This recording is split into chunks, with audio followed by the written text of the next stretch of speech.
ભાવનગરમાં કાલે એટલે કે 18 તારીખે સાંજે લગભગ 6 વાગે અમને ખબર મળી હતી કે ડુપ્લિકેટ દારૂના વેચાણના લીધે આ ઇન્સિડન્ટ થયું છે અને એની શરૂઆત ઘોઘા તાલુકાના ખરકડી ગામથી થઈ હતી, જ્યાં 5 કોઈ મિત્રોએ પાર્ટી કરી હતી અને એમાં એક સુરત અને એક જામનગરના પણ હતા. સુરતનો જે ભાઈ છે એની સુરતમાં સારવાર ચાલે છે અને જામનગરનો જે વ્યક્તિ છે એનો કોઈ લક્ષણ જણાતા નથી અને જામનગરમાં છે. હાલમાં અત્યારે પછી બીજા ગામોના લોકો પણ અફેક્ટ થયા અને ટોટલ 22 લોકો અસરગ્રસ્ત થયા છે, જે પૈકી 18 લોકો સારવાર હેઠળ છે અને બાકી 4 લોકોની મૃત્યુ થઈ છે. 4માંથી કાર્તિક મકવાણા 40 વર્ષના, ઉપેન્દ્ર ગોહિલ 25 વર્ષના અને ઘનશ્યામસિંહ જડેજા 50 વર્ષના કન્ફર્મ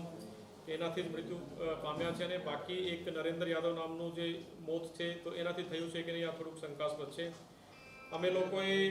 એક તો મીડિયાના મારફતે અને આમ પણ તમામ લોકોને સૂચના આપી છે કે જે પણ છેલ્લા લાસ્ટ 2-3-4 દિવસમાં જે આ પ્રકારની રોયલ સ્ટેક જે બ્રાન્ડ છે એનું સેવન કર્યું છે તો તેમાં લક્ષણ હોય કે ન હોય તો તાત્કાલિક છતાં પણ હોસ્પિટલમાં સારવાર માટે દાખલ થવું જોઈએ. બીજું, જે ભાવનગરના પ્રાઇવેટ હોસ્પિટલ આરોગ્યમ, વેદ, આઈસીયુ અને બિમ્સમાં જે સારવાર હેઠળ છે તો ત્યાં પણ એક સુપરવિઝન અને એનો સહયોગ કરવા માટે આપણે જે મેડિકલ કોલેજના 2 નિષ્ણાંતની ટીમને પણ ત્યાં મોકલી છે. પછી અમદાવાદના આઈકેડી હોસ્પિટલમાંથી નેફ્રોલોજિસ્ટ પણ ભાવનગર આવવાના છે, જે સાંજે લગભગ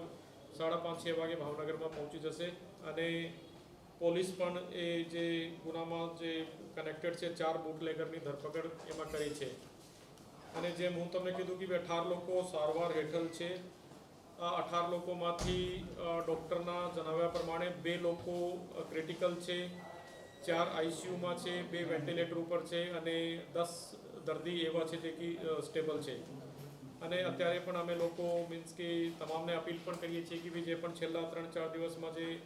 આ જે ડુપ્લિકેટ રોયલ સ્ટેકનું કોઈ સેવન કર્યું હોય તો તાત્કાલિક નજીકના અથવા તો સારી હોસ્પિટલમાં આવવા માટેને જણાવવામાં આવે છે. સાહેબ, આપણે હોસ્પિટલની મુલાકાત